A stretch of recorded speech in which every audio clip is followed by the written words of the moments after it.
Have you ever stood in the center of a crowded room, screaming at the top of your lungs in your own mind, yet not a single person turned to look at you? There is a specific kind of silence that wraps around the people who keep the world running, the ones who scrub the floors, change the sheets, and pour the coffee. It is a silence not of peace, but of erasure. You become furniture. You become architecture. You become invisible. For Nia, this invisibility was not just a feeling, it was a uniform. Every morning at 5 a.m., she pulled on the dark blue dress with a stiff white collar, the fabric scratching slightly against her neck, a tactile reminder of her place in the hierarchy. The dress was designed to be forgettable, to blend into the shadows of the hallways so that the wealthy guests of the Obsidian Grand Hotel would never have to acknowledge the labor that made their luxury possible. Nia was 25. With eyes that held a depth of intelligence she had learned to mask with a lowered gaze, and a grace in her movement that was wasted on pushing a heavy cleaning cart. But the guests didn't see Nia. They saw a pair of hands that replaced towels. They saw a back that retreated into service elevators. They never saw the mind that was racing at 1,000 miles an hour, dissecting the world around her, hungry for something more than the smell of lemon polish and industrial bleach. What no one at the Obsidian Grand knew, not her exhausted coworkers, and certainly not her supervisor, Mr. Hargrave, was that Nia lived a double life inside her head. In the quiet hours of the night, in her cramped studio apartment where the heating rattled and the sirens wailed outside, she did not watch reality TV or scroll mindlessly through social media.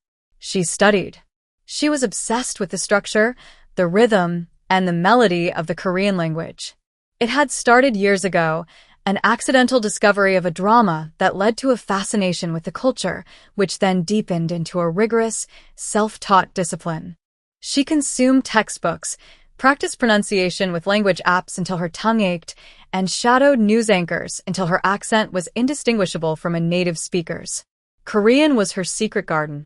It was a place where she wasn't just a cleaner, she was a linguist, a scholar, someone capable of complex thought and articulation. But at work, she kept her lips sealed. The hotel had a strict policy.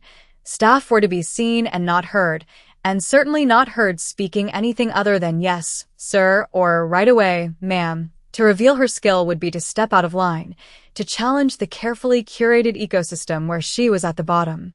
So, she kept her head down, clutching her secret like a diamond in a pocket full of dust, waiting for a moment she never truly believed would come. The universe, however, has a funny way of answering the silent prayers of the overlooked. It rarely sends a gentle invitation. Usually, it sends a storm. That storm arrived on a Tuesday, in the form of a guest who bought out the entire penthouse floor.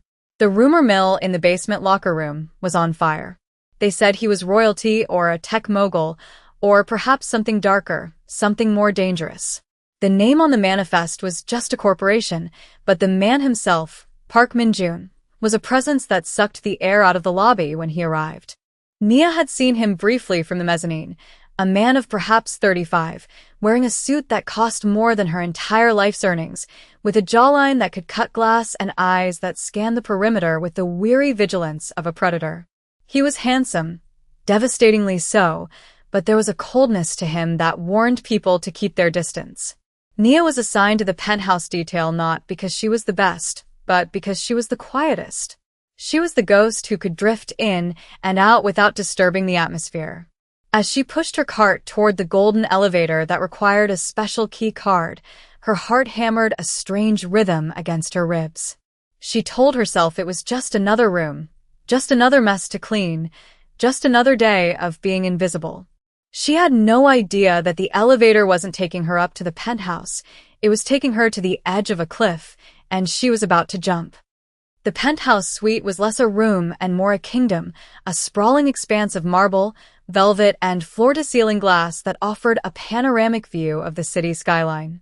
When Nia entered, she adhered to the protocol. Knock 3 times, announce housekeeping softly, wait 10 seconds, and enter only if there was no response. Silence greeted her. She pushed the cart inside, the wheels gliding silently over the plush Persian rugs. The air in the room smelled of expensive cologne, cedarwood, and stale tobacco. She began her routine, moving with the efficiency of a machine, her eyes trained on the surfaces she polished. She was wiping down the glass conference table when the heavy mahogany doors to the bedroom burst open. Nia froze, her instinct to shrink into the nearest shadow kicking in immediately. Park Min-joon stormed into the living area, his jacket discarded, his shirt sleeves rolled up to reveal forearms corded with tension. He wasn't looking at her. To him, she was part of the decor, less interesting than the vase on the mantel. He was pacing, a phone pressed to his ear, and he was furious. He was speaking Korean, his voice a low, dangerous rumble that escalated into shouting. Nia turned her back, making herself small, scrubbing a spot on the window that was already clean, trying to disappear. But she couldn't help but listen. Her brain automatically translated the torrent of words spilling from his mouth. He was in a negotiation, a critical one. Someone on the other end was misunderstanding the terms of a shipment, referencing a contract clause that didn't exist, and Min-joon's frustration was boiling over because the interpreter on the conference line had dropped out or was incompetent. No. That is not what the breakdown implies. Min-joon shouted in Korean, slamming his hand onto the table, inches from where Nia was polishing. The timeline is non-negotiable. Tell them if they miss the window, the entire deal dissolves. Are you listening? Who is translating this? They are missing the nuance of the leverage. He paused, listening to the silence or the garbled response on the other end. He groaned, a sound of pure exasperation, and raked his hand through his dark hair. They think I am bluffing because the words are weak. I need them to understand the threat. He looked around the room wildly, as if searching for a solution in the empty air. The person on the other end was speaking English now, loud enough for Nia to hear a tinny voice complaining about a lack of clarity. Min-joon didn't speak English fluently enough to convey the complex legal threat he needed to make, and he knew it. He was trapped in a linguistic cage, watching millions of dollars, or perhaps something more valuable, slip away because of a language barrier. Nia's hands were shaking. She held the microfiber cloth so tight her knuckles turned white. This was the moment. The terrifying precipice moment. The rule book in her head screamed, "Stay silent. Keep cleaning. Do not engage." But the instinct to solve the puzzle, the sheer human urge to bridge the gap, was stronger. She took a breath that felt like inhaling broken glass. She turned around. She didn't look at the floor. For the first time in 3 years, she looked a guest directly in the eyes. "Sir," she said, her voice surprisingly steady, cutting through the tension in the room. Min-joon stopped pacing. He looked at her, truly looked at her, with a mix of confusion and irritation, as if a lamp had just started speaking. Before he could dismiss her, she switched. The sounds that came out of her mouth were not the broken, hesitant attempts of a beginner. They were crisp, authoritative, and perfectly in tone Korean. If you reference the force majeure clause in the original addendum, they will understand the timeline is binding. You don't need to threaten them. You need to cite the liability. The silence that followed was absolute. It was heavy, physical silence. Min-joon lowered the phone slowly, his dark eyes widening in genuine shock. He stared at the woman in the blue cleaning uniform, this African-American woman with the duster in her hand, who had just spoken to him in the dialect of his home, with the vocabulary of a contract lawyer. "What did you say?" he asked in Korean, his voice barely a whisper. Nia didn't retreat. She stepped forward, gesturing to the phone. "The interpreter is missing the liability context. May I?" She held out her hand. It was insanity. It was a firing offense. It was the bravest thing she had ever done. Min-joon hesitated for a fraction of a second, analyzing her face, searching for a trap. Then, seeing the desperation of his own situation, he handed her the phone. Nia took the device. It was warm from his grip. She put it to her ear and switched to English, her voice dropping into a professional, icy calm. "Gentlemen, this is Mr. Park's senior associate. We are referencing Clause 4, Section B regarding timeline liability. If the window is missed, the penalty is retroactive. Do you accept these terms, or do we pull the asset immediately?" She listened. There was sputtering on the other end, then a quick, terrified agreement. Understood, she said. She switched back to Korean, looking Minjun in the eye. They have agreed. The retroactive penalty scared them. The deal is secure. She handed the phone back to him. Minjun took it, still staring at her as if she were a mythological creature that had just materialized in his suite. He looked at the phone, then back at her. Who are you? He asked in English this time. Nia felt the adrenaline crash. The reality of what she had done rushed back in. She wasn't a senior associate. She was a cleaner who was essentially impersonating hotel management. She stepped back, grabbing her cart. I'm just housekeeping, sir. I apologize for the interruption. I'll finish the bathroom later. She turned to flee, her heart beating so hard she thought she might faint. She needed to get out before he asked her name, before the spell broke and the punishment began. She didn't make it to the door. The elevator chimed, and the heavy doors slid open. Mr. Hargrave, the floor manager, stepped out, his face a mask of obsequious panic. He had likely come to check on the VIP personally. He took one look at the scene. Nia standing in the center of the room, looking flushed and guilty, and Mr. Park staring at her with an intensity that could burn paper, and he drew the worst possible conclusion. Nia! Hargrave barked, his voice dripping with venom. What are you doing? Why are you bothering Mr. Park? He rushed forward, placing himself physically between Nia and the guest, blocking her from view, as if she were a stain he needed to scrub out. Mr. Park, I am so terribly sorry. This girl is new. She doesn't know the protocol. I will have her removed immediately. She shouldn't be speaking to you. She shouldn't even be in your eye line. Hargrave turned on Nia, his voice dropping to a hiss. Get out. Get your cart and get downstairs. You and I are going to have a very long conversation about your future, or lack thereof. Nia felt the familiar cloak of invisibility slam back down on her shoulders. The magic was gone. She was just the help again, being scolded like a naughty child. She risked one glance past Hargrave's shoulder. Minjun was watching the interaction, his expression unreadable, his eyes narrowed. He didn't speak. He didn't defend her.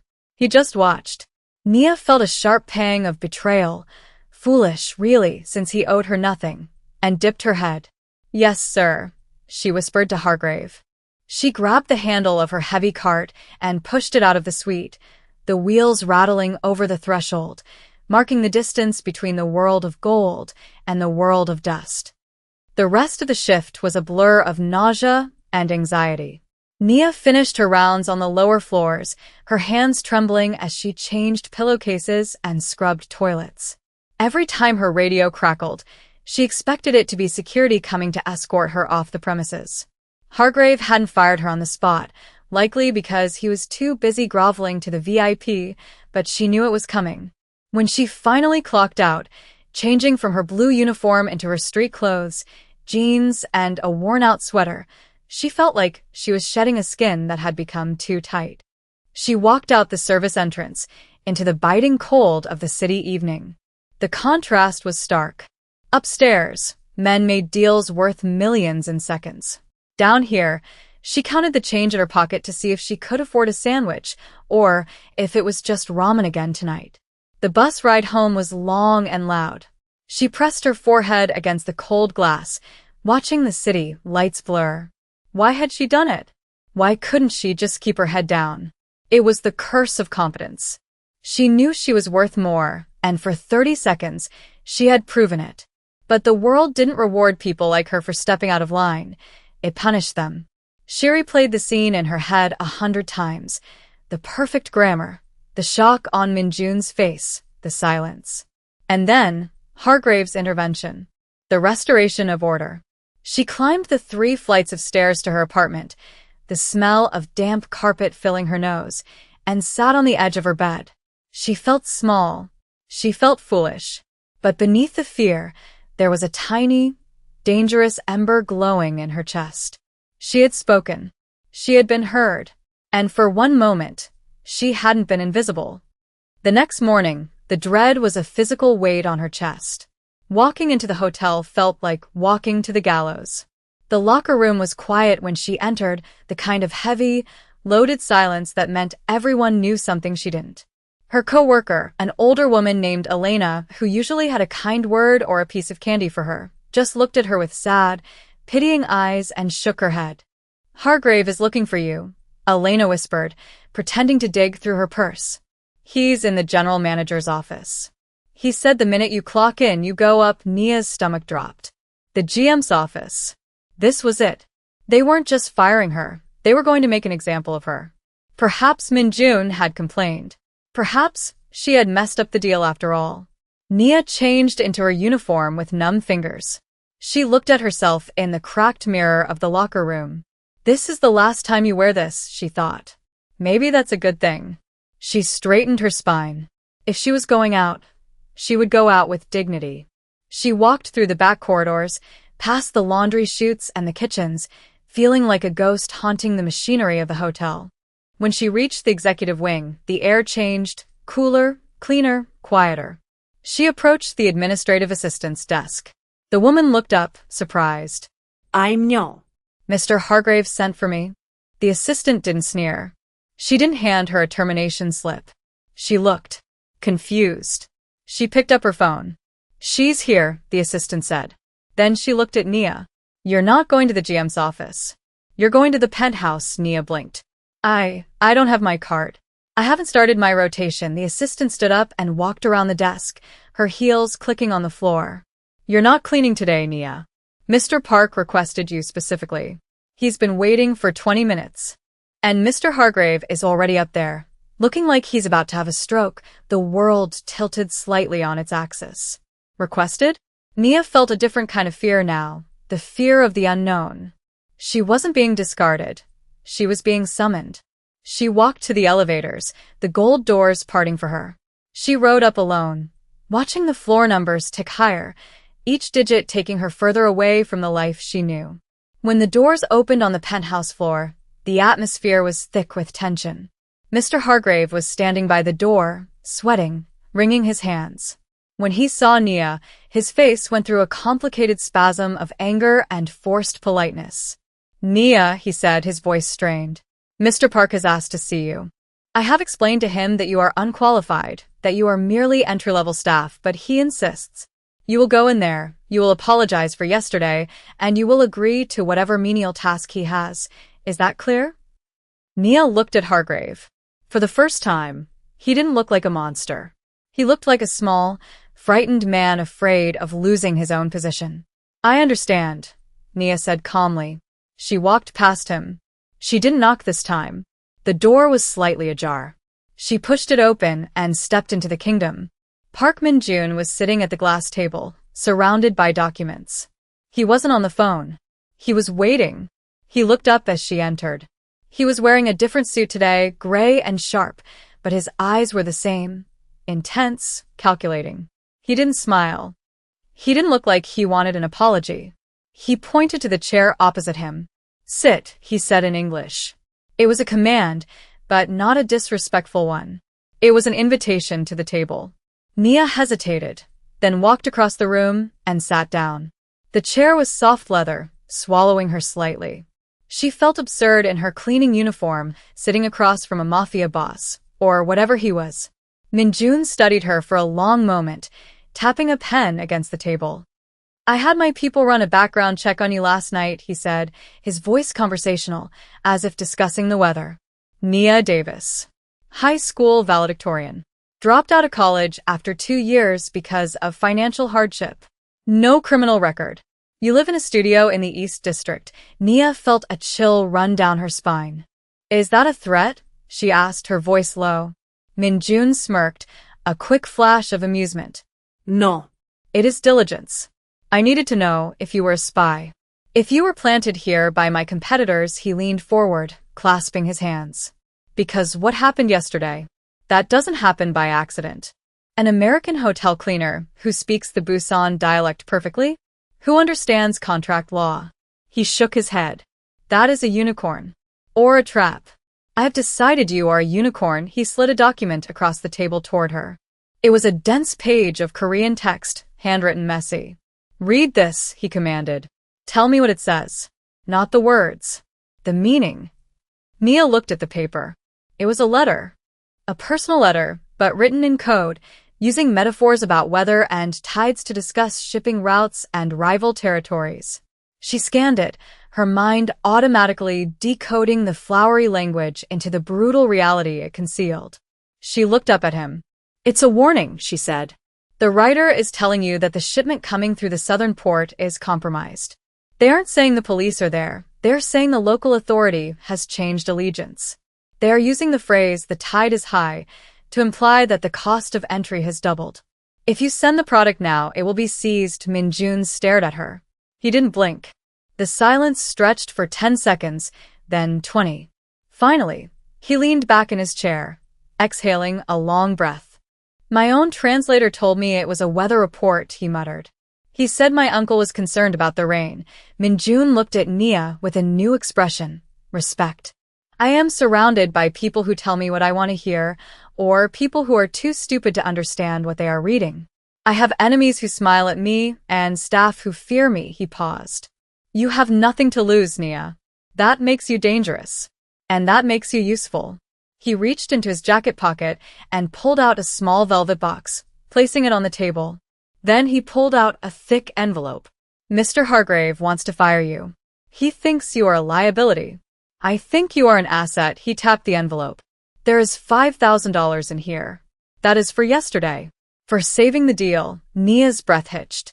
$5,000. That was months of rent. That was freedom. And, Min-jun continued, his voice dropping lower, "This is the offer. I need a personal interpreter. Someone who is not part of the family, someone who can be invisible when I need them to be, and a voice when I need to speak. You will travel with me. You will wear clothes that do not smell of bleach. You will be paid more in a week than you make in a year." He leaned in, his dark eyes locking onto hers. "But you will see things you cannot unsee. And once you step into my world, you cannot go back to cleaning toilets. You have to choose. Do you want to be safe and invisible? Or do you want to be seen?" Nia looked at the envelope. Then she looked at the cleaning cart she had left in the hallway. She looked at her hands, red from scrubbing. She thought of the silence of her apartment. Then she looked at Min-jun, a man who offered danger and respect in equal measure. She reached out, her hand trembling slightly, not for the money, but for the pen he was holding. "I don't need the money to translate," she said softly.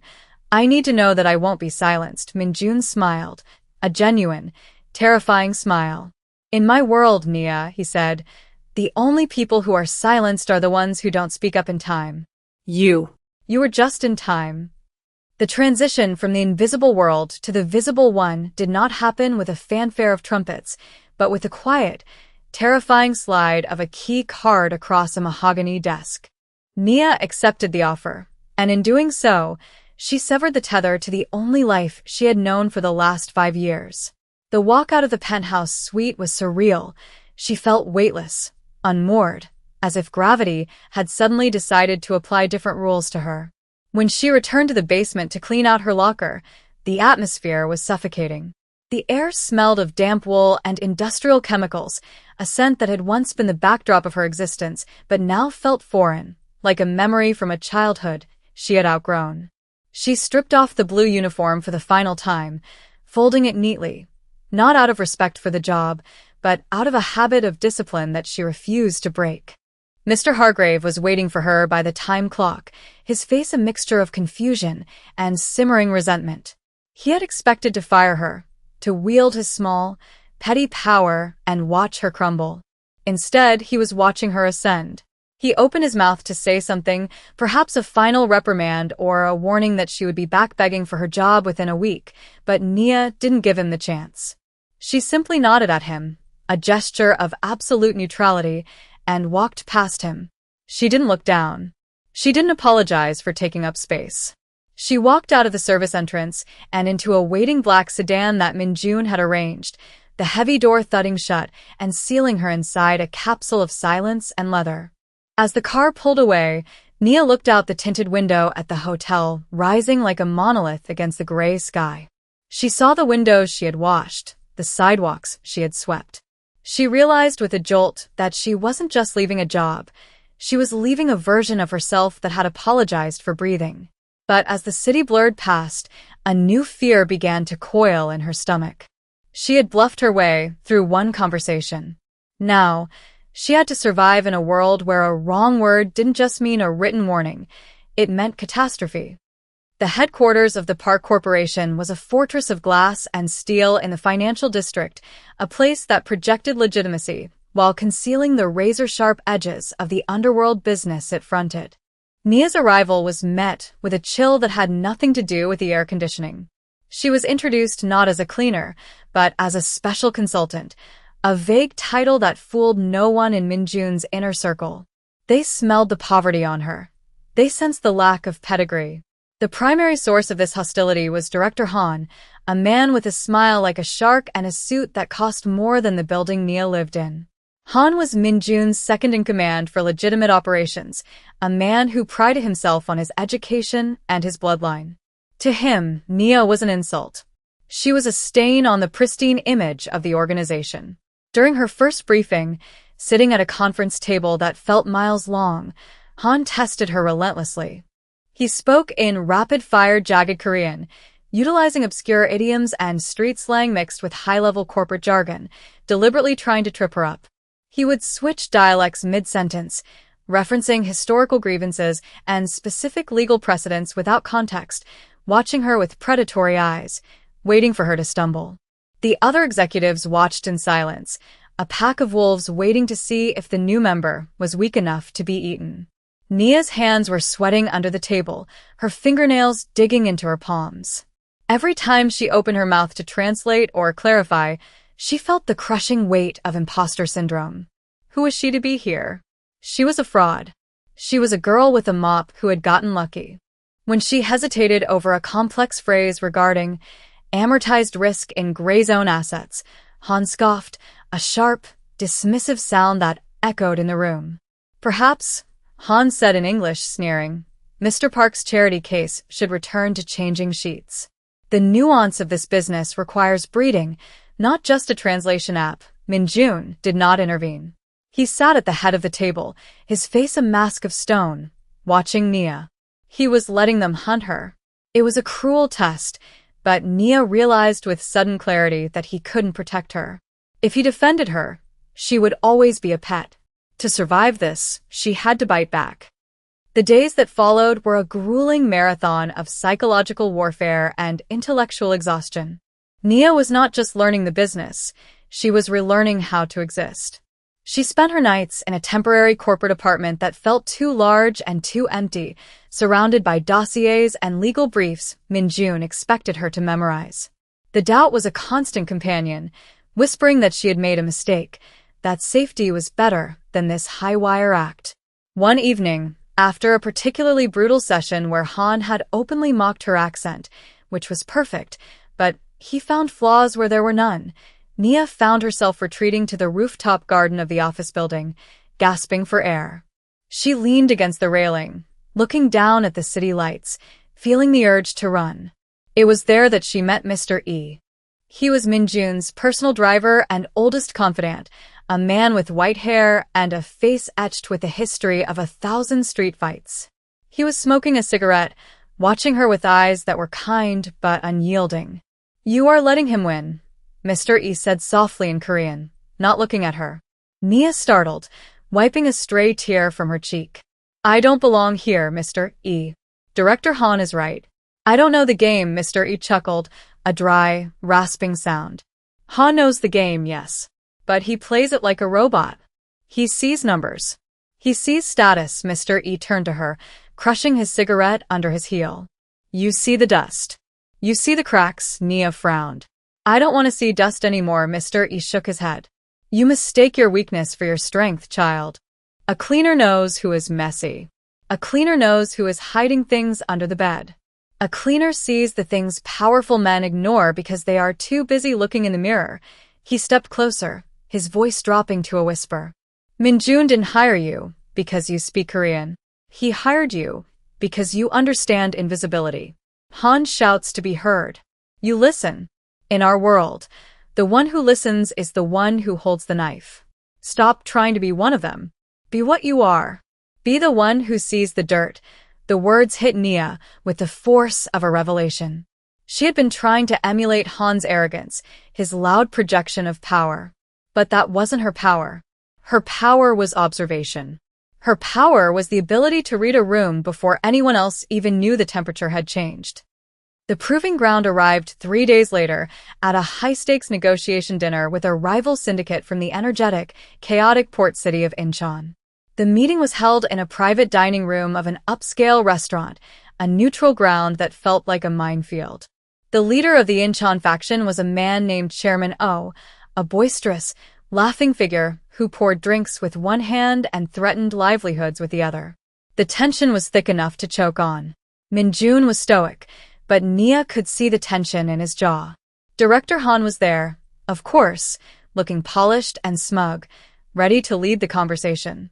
The negotiations centered on shipping lanes, officially for electronics, unofficially for things much less legal. As the dinner progressed, Chairman Oh began telling a long, winding story about his grandfather's fishing boat, laughing loudly, slapping the table. Director Han leaned in, whispering to Min-jun that the story was just a drunken ramble, a stalling tactic. He urged Min-jun to push for the signature now. "He is weak," Han whispered in English. "He is drunk and rambling." Press the advantage. Min-jun looked ready to agree, reaching for the contract. But Nia was watching Chairman Oh's hands. She was watching the way the waitstaff moved around him. Too stiff, too attentive. She listened to the specific words Oh was using in his drunken story. He kept using a specific dialect word for net that also meant trap in an older, coastal slang. He wasn't stalling. He was signaling. "Don't sign," Nia said. Her voice was not loud, but it was clear. It cut through the room like a bell. Director Han whipped his head around, his eyes bulging with rage. "You silence yourself," he hissed. "Mr. Park, sign the papers." Nia ignored Han. She looked directly at Min-jun. "The story isn't a story. It's a localized allegory. He's telling his men to wait for the signal." He used the word gwangjil in the old dialect. That doesn't just mean fishing at night. It means burning the boat to catch the fish. She gestured to the waiter standing behind Min-jun, whose hand was drifting toward his jacket pocket. "The staff." "They aren't staff. Look at their shoes. High-grip soles. Tactical. Not dress shoes." The silence that fell over the table was absolute. "Mignon frosse." He looked at the waiter's shoes. Then he looked at Chairman Oh. The laughter died on Oh's face, replaced by a cold, deadly calculation. He realized his code had been broken. In that split second, the illusion of the dinner party shattered. Min-jun stood up abruptly, his chair scraping against the floor. "We are leaving," he announced, his voice like ice. The waiter reached into his jacket, but Mr. E, who had been standing by the door, was faster, stepping forward with a weapon drawn. The standoff lasted for a heartbeat, a breathless, terrifying second where violence hung in the air like ozone. Then, Chairman Oh chuckled, a dry, humorless sound. He waved his hand, and the waiters stepped back. "Smart," Oh said, looking past Min-jun directly at Nia. "Very smart." "I thought she was just a pretty decoration." Min-jun looked at Nia, then at Han, whose face had gone pale with the realization that he had almost led his boss into an ambush. "She is not decoration," Min-jun said, his voice ringing with a possessive pride. "She is my voice." The drive back to the headquarters was silent, but the quality of the silence had changed. It was no longer the silence of judgment or exclusion. It was the silence of respect. Director Han sat in the front seat, unable to look in the rear-view mirror, his arrogance punctured and deflated. Nia sat in the back, with Min-jun.